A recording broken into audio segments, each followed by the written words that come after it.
Qu'est-ce qui vous a donné envie d'écrire sur le thème du lâcher-prise? Alors, le thème du lâcher-prise s'est un petit peu imposé à moi en réalité, puisque dans ma vie de consultant, j'ai l'occasion de naviguer d'entreprise en entreprise, de secteur en secteur. Et ce dont je me suis aperçu, c'est deux choses. D'abord que les entreprises sont dans un environnement de plus en plus complexe, de plus en plus incertain. Et ça, c'est la première chose. Et la deuxième chose, c'est que la plupart des entreprises réagissent en renforçant le contrôle à la fois sur leur système et sur leurs collaborateurs. Et je constate évidemment que ce renforcement de contrôle ne produit pas d'effet positif en matière d'engagement des collaborateurs et en matière d'innovation. D'où l'envie d'écrire sur le lâcher-prise en entreprise. Vous abordez la notion de carcan. Pouvez-vous nous aider à mieux comprendre cette notion? Donc la notion de carcan, elle est en fait assez simple. Elle résulte d'une analyse des organisations. Quand vous regardez une organisation et que vous interrogez ses collaborateurs, eh bien, vous repérez assez vite qu'il y a des sujets qui leur donnent envie d'être engagés, qui les satisfont, et puis à l'inverse, vous avez des sujets qui plutôt leur donnent envie de rentrer chez eux et de moins s'engager au travail.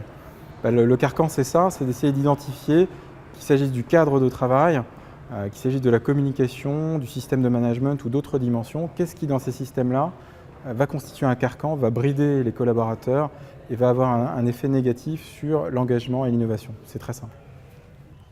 Parmi les pistes que vous proposez, vous évoquez la question du droit à l'erreur. Où en sont les entreprises sur ce point?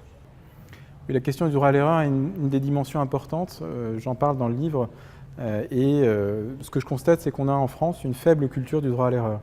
Donc, qui peut se concrétiser au travers de l'exemple suivant. C'est si vous et moi sommes dans un ascenseur et que vous rencontrez votre responsable, s'il vous pose la question « et votre projet, comment ça se passe ?», généralement, il attend de vous une réponse un peu idéalisée sur le thème de « tout va très bien, Madame la Marquise ».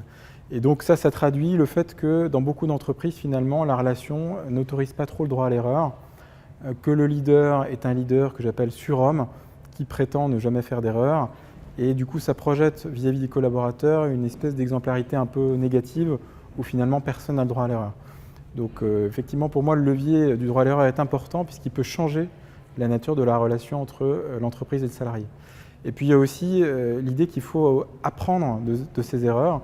Et là, je considère que l'erreur est une source fantastique d'apprentissage pour les individus en particulier, mais aussi pour l'entreprise en général. Et donc, ce qui me semble important de faire, c'est de valoriser les erreurs au travers de plein de dispositifs, mais de permettre qu'elles apprennent quelque chose.